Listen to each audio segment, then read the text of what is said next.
I have a slight problem about how to address you. Is it Lauren or Betty or Miss Bacall? What makes you feel the best? Darling. The most relaxed? Well, I better call you Lauren because otherwise people might get confused. So, Lauren, the famous smouldering look, in fact, it was called the look, wasn't it, that you had? What lay beneath that? Fear. Actually, it did come out of nerves. I was so nervous when I was in To Have and Have Not that I shook. And I still shake, but not quite as badly. And my head shook, and in order to hold it still, I put my head down, my chin kind of on my chest, and I would look up. And out of that came the look. So it's really quite an unromantic story, isn't it? You've seen it before, of course. Yeah. I don't see it a lot. I mean, I don't watch myself at all. But when I see it, of course, I remember the whole thing. It's my whole life again. The beginning of a lot of my life, of some of the best of my life. And it's great fun. That was your first film. You were 19 years old. Were you very excited at the prospect of working with Humphrey Bogart? Well, I was and I wasn't. I mean, I was excited, of course, at the whole project. Howard Hawks, who owned my contract at the time, I was thrilled, but I mean, Bogart was never my idol. Howard had always said that he wanted to put me in a film with either Bogey or Cary Grant, and I always thought, oh, Cary Grant, natural. I just had that sense of how great it would be. But Howard decided on Bogart. He wanted, and Howard had this fantasy, you know, about women, I guess, or young girls, and he wanted to invent someone, which is really what he did with me, who would be as insolent as Bogart, who would give as good as she got, and still be a woman, and do it with humor. And so it was, I mean, it was what he really wanted, that combination, and of course the combination worked. But was it magic when you met him? No. It was, how do you do? Oh, nice. And when he saw my screen test, which Howard showed him to say this is who he wanted to have an unknown play opposite him. You know, many actors would not have accepted me.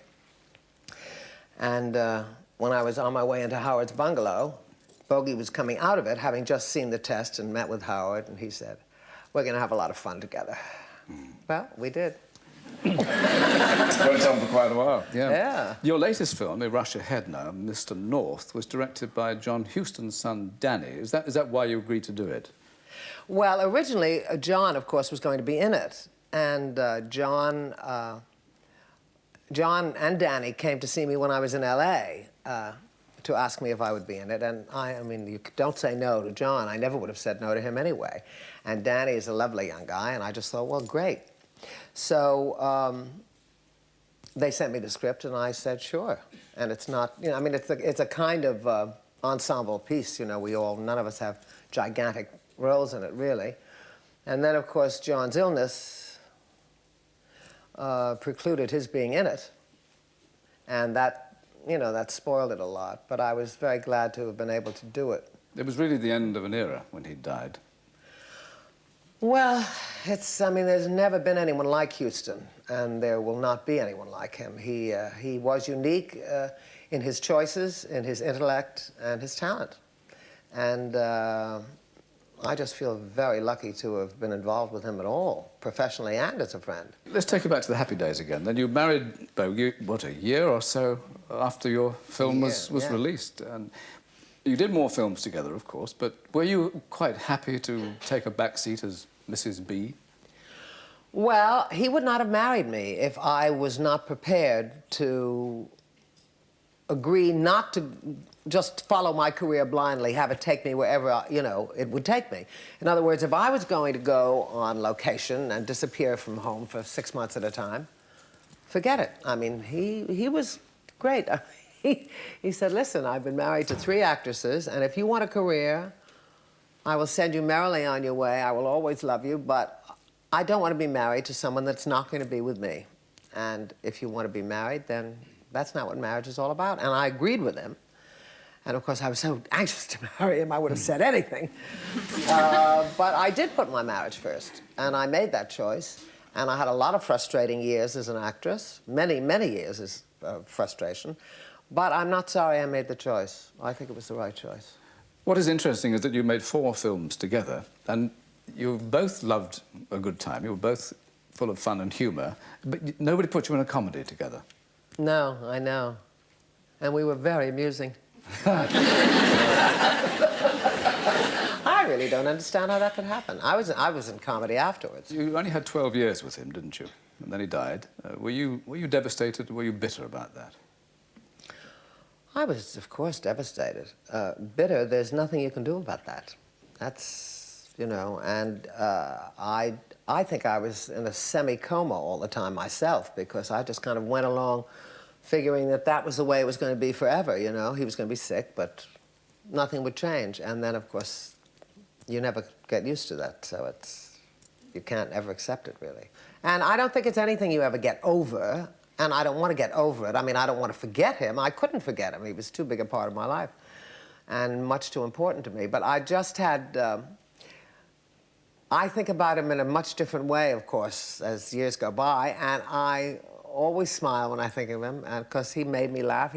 Wherever Bogey was at a party was where the fun was. I mean, the jokes, he just was, he was a very extraordinary man, and I was very fortunate to have had those 12 years. And mind you, I have not had anything close to 12 years like it since, is all I can tell you. You were still, of course, only in your early 30s, weren't Yes. you, when this all occurred? Didn't the good parts, continue to come in, the offers? No. They actually didn't come in before then either. No. My career has been very peculiar. I have not, it's been a struggle, very uphill. And I went onto the stage, which was my original ambition, because I had an opportunity to play really wonderful roles. You must have been fulfilled by that, because you not only picked up your career, but you picked up awards, and it was very successful. Oh, I was. I love the stage. I love the theater. But, I mean, I had to stop it, finally, a year ago, because I was just doing only that.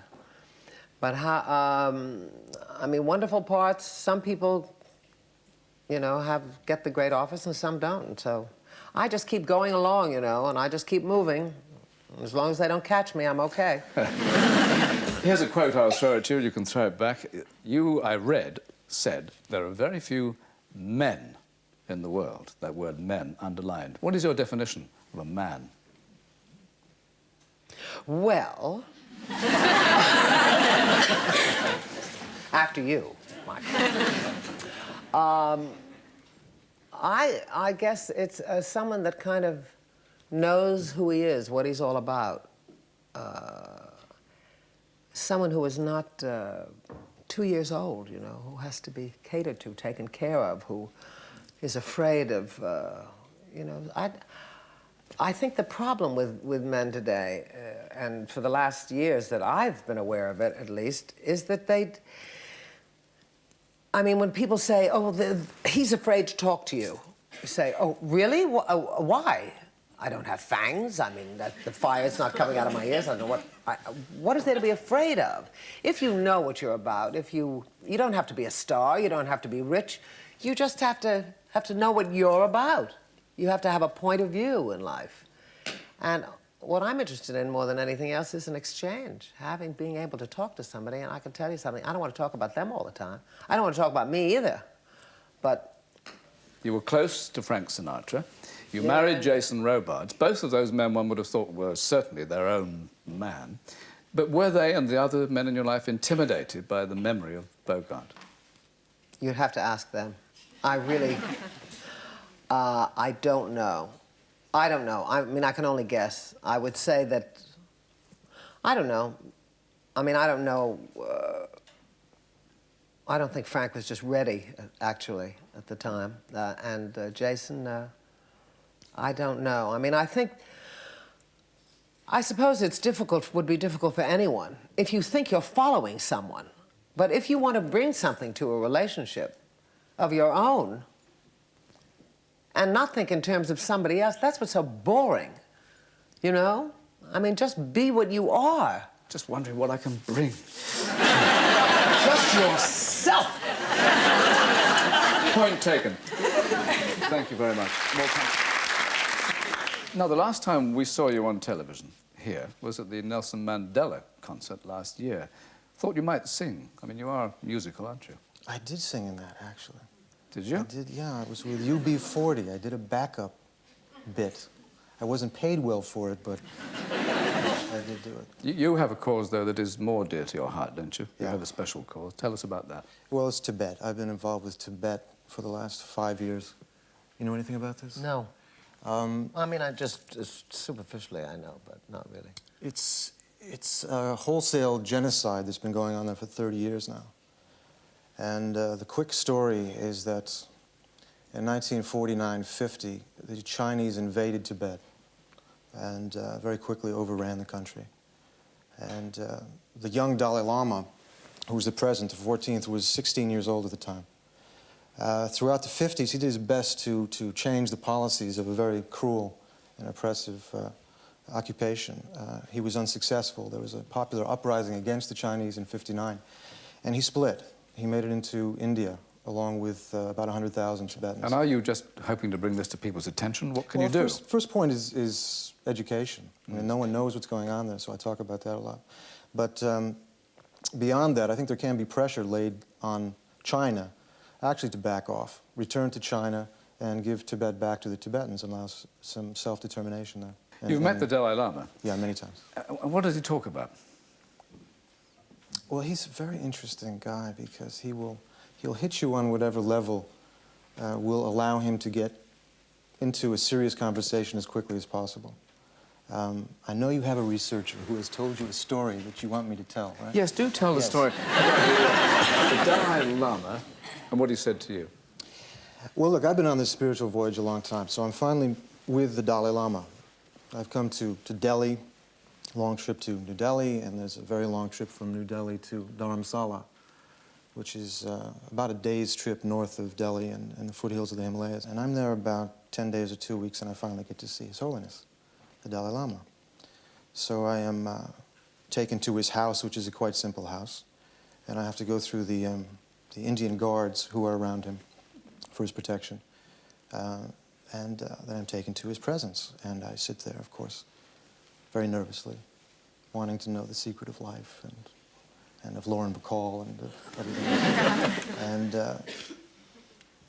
there's a smile, very, very childlike, and he sits there. And there's silence, which is the way he starts his meetings. And he says, my brother tells me you're an actor. I say, yes. He says, now when you're angry in your roles, in your acting, are you really angry or are you pretending to be angry? And I've been working on that ever since. Was it some deep philosophical question, or was it childlike? Well, obviously. I mean, it goes both ways. Yeah. I mean, it's, the metaphysics of that are deep. Are you from a religious family? Yeah, they were Methodists, Protestants. My parents both came from a very small town in Pennsylvania. Life in America is probably very similar to here. In the suburbs where I grew up from, life is around the church and high school. And that's it. And they were very, very involved with the church. We have pubs as well, of course. We didn't have pubs. There must have been some high school to produce those 5 children that were so It was my mother and father. And I didn't realize at the time. I thought everyone could play 15 instruments. And do it. Seriously, I was shocked when I had girlfriends who couldn't play. Those instruments. Those instruments.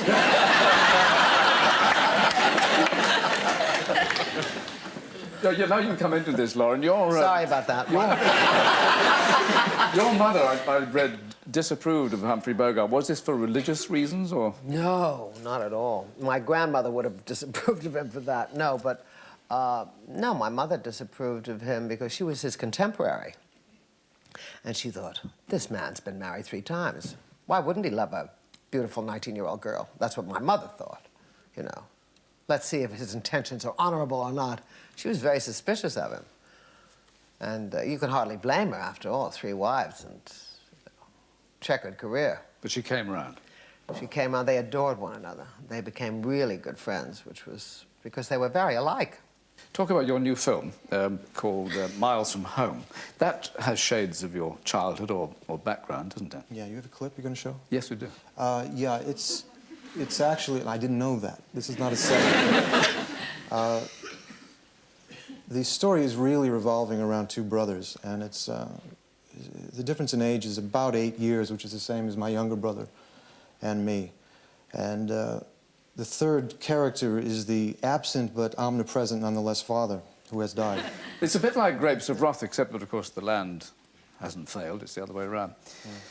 Now, let's talk about your stage career. Your early stage career brought you to London, didn't it, in the 70s? Yeah, I've actually done a lot of work here. The first time was doing Grease, as a matter of fact, and at the, was it the New London? Is that a theatre? There is such a theatre, yes.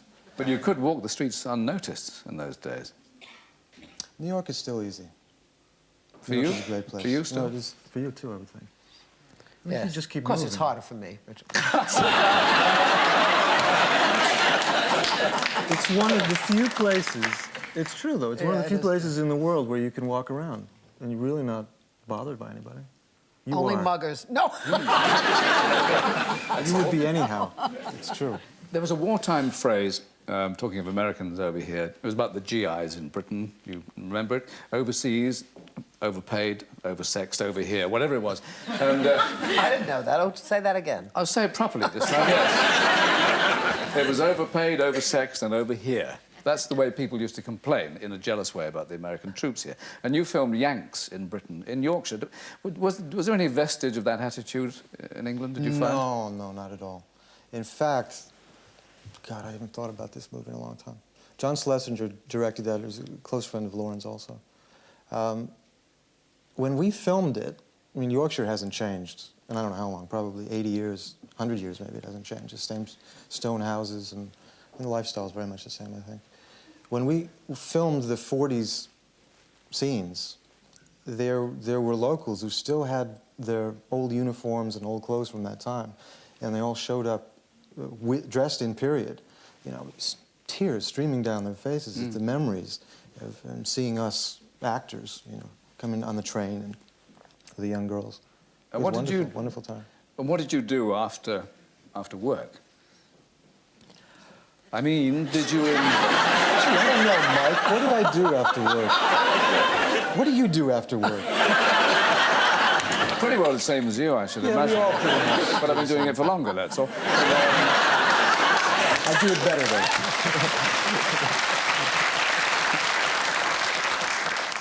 But there's a lot, I mean, there's Yorkshire beer is good. Do you like bitter? Did you go on the down and all that lot? Yeah, I did. I think it was the first time I played darts, though.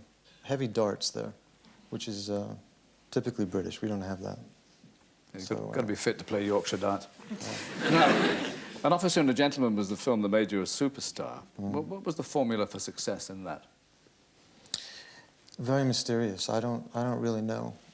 It was a very small film when we made it. We had no idea. A very small budget, small story. I was mystified. I didn't think the ending would work to begin with. Thought it was ridiculous. We shot the thing, and I remember going to, I was there for the whole editing process. First time we showed it to an audience, it was a test screening. Finally got the music right for the last bit where the uniform comes in, picks up the factory girl and carries her out.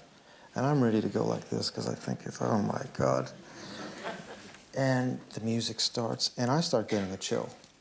And the people around, you can just feel the energy start to well from the thing. I don't know, there's some kind of chemistry. magic. Yeah. It was terrific. It's magic. It just You worked. can't manufacture that stuff. No, You don't know where it worked. comes from. The combination of the two of you and the whole kind of sense of what the whole film was about, it really worked wonderfully. I saw it a couple of times. Lauren, what about image for you? I mean, some people have said over the years that Have and Have Not was very sensuous. I mean, were you ever asked to take it a little further? Yes? On screen, Excuse me? I mean. You know, to make it a little more physical. No. No, because I never was a great beauty, and I never was a great sex symbol, and I never had a great figure. So, I mean, why would they want me to do more? It would only depress people. I've never heard anything so ridiculous. It's absolutely insane. Yeah. It's one of the most beautiful women who's ever been in cinema. Yes. You're not married, are you, Richard?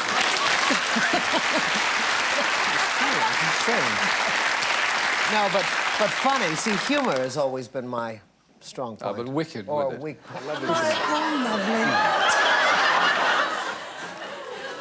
Thank you. Oh, I hope I'm not overdressed for this lovely show. This is beautiful. It's multi-layered, a bit like my personality, Mr. Cole. It is a stunning outfit, but I feel you might have got the wrong date. It's a tribute to Saint Valentine. No, there's been a lot of interesting research done into the life of St. Valentine, and apparently he did pass away today. Everyone was wrong. Well, actually, he died on the 14th, but he lingered. Do you know anything about St. Valentine? Nothing about anything. He was a saint and he was a martyr. This is a little mystical, like you were getting when your interview. Yeah. He was a martyr and he died, Michael, in an awful, tragic way, like a lot of those martyrs did. As a matter of fact, it was a bit yucky, and I'm not sure that I should tell you on this lovely show, but the kiddies are probably asleep by now. He was kissed to death. Kissed to death by an entire Roman legion, Miss Bacall. I'm afraid Legionnaire's disease got him in there.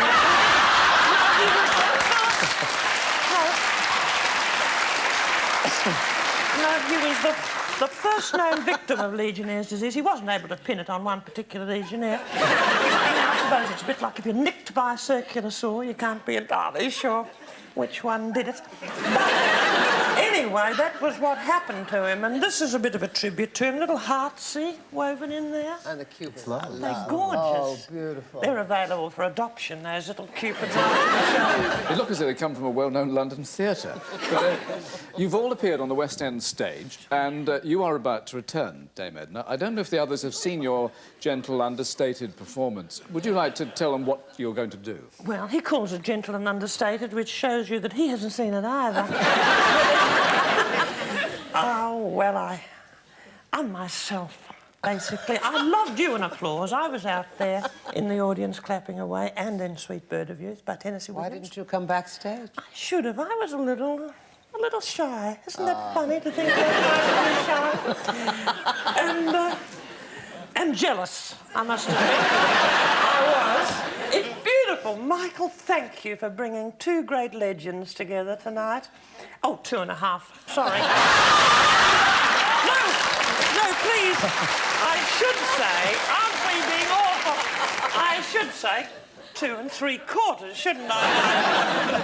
But I also saw you in Greece in the 60s. Did anyone know that he was in Greece on the West End stage? Did he say that in his interview? It was mentioned, yes. Was it? Yes, but people might have missed it. They might have been going to make a cup of tea or something at the time of this day. But I saw you, and when I saw you in Greece, playing the title role, I think it was, part of Greece, I said to myself, that man is going to be famous one day. He's going to make it to the top. He's going to be on a talk show with me, I said to myself. You're going to be that big, and you are, my darling, and I like the way you took a stand against this silly old chauvinistic, fundamentally, I think, sex symbol thing. Because we are actors, aren't we? We are people. We have our own integrity, and you're not a sex symbol to me, darling. In fact, you actually are a bit of a turn-off. Please.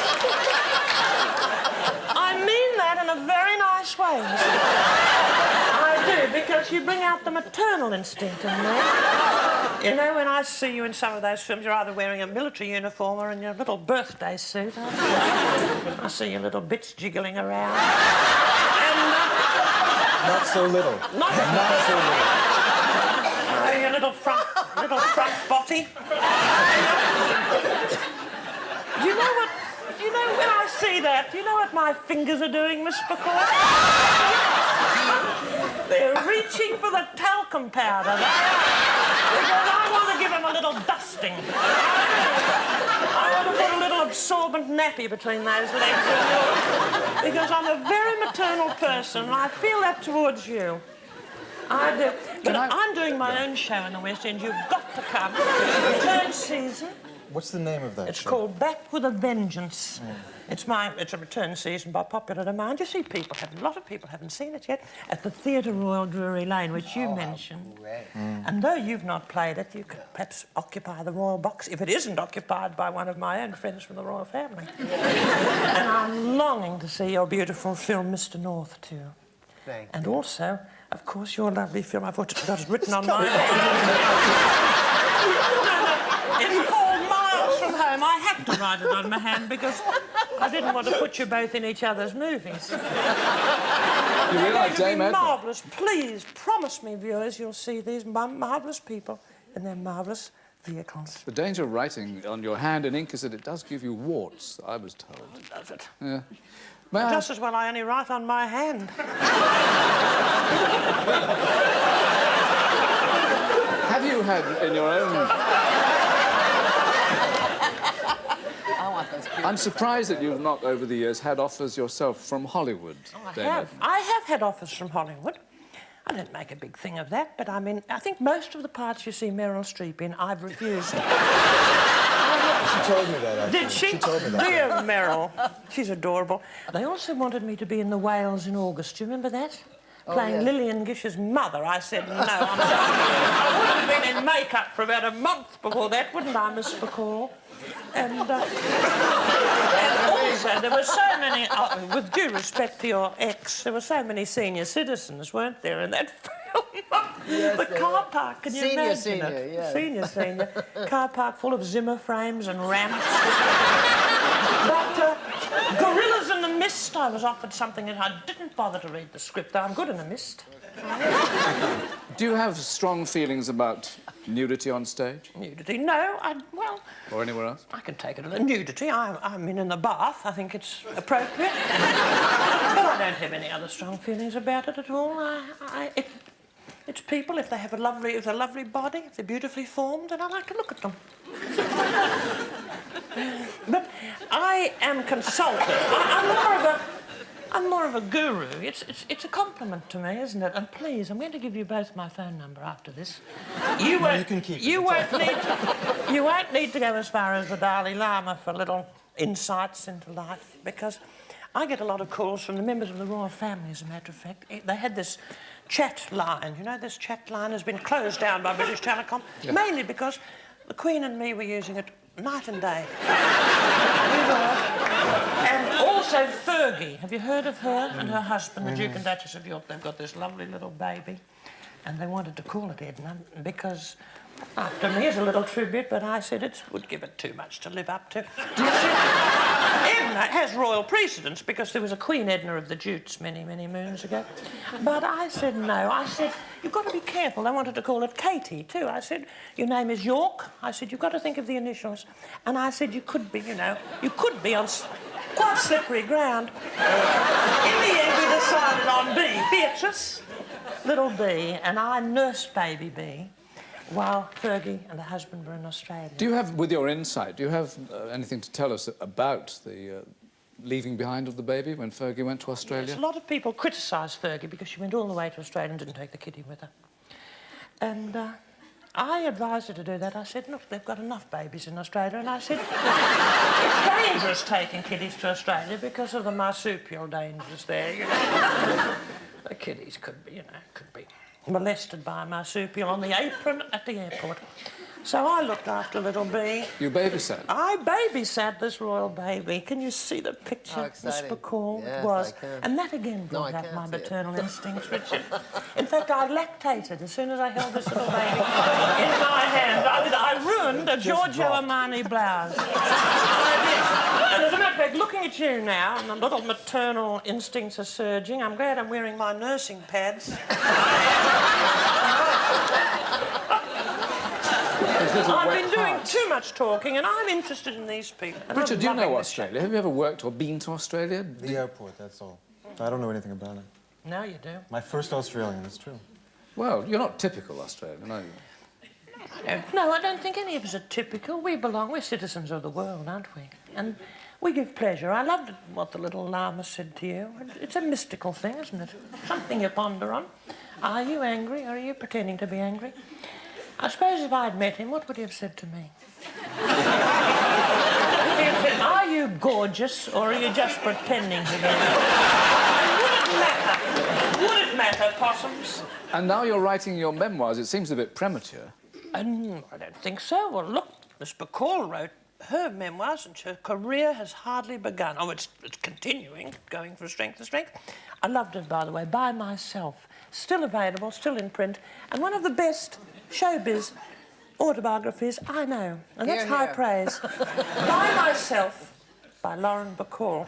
And my book is not yet published. It's called My Gorgeous Life, and it's going to be published at the end of the year. I can't call it by myself because I'm never by myself. I'm always surrounded by people. I don't have enough solitude, I don't think. Well, I certainly won't be having it at the Theatre Royal Drury Lane, where I open on the 10th. I'll be amongst friends there, and the Royal Box is there for you at any time. And there are curtains, so you can take your clothes off. In comfort, Richard. Is he going to be your toy boy? Do you have plans on this? No, he's too much of a... He's a man, he's a thinker. He's a grown-up person. Toy boys, neither of us have any time for them. No. We don't need them. I can take a hint. Dame Edna, did you say March the 10th? I did. In case this film is edited, I said March the 10th. March 10th. March 10th. March 10th. And also, I must ask you about both of your films. What time will they be on? Do you happen to know? I don't like the ads. I like to get in for the feature. You probably don't have to make a phone call. You go to the 1 o'clock, you know, the lunch show. like And then that. go to Fortnum's and have a little tea. Pop in there to the fountain. This lovely woman is an honorary Londoner. We've found a very soft spot in our hearts for Lauren Bacall and for Richard Gere, who's also graced our stage in the West End. And on behalf of all the people watching tonight, and I'm an honorary British person, I'd like to thank you for being on the mic. And I'd like to thank you for being on it too. Thank you very much, Dame Edna Everage and Richard Gere and Lauren Bacall.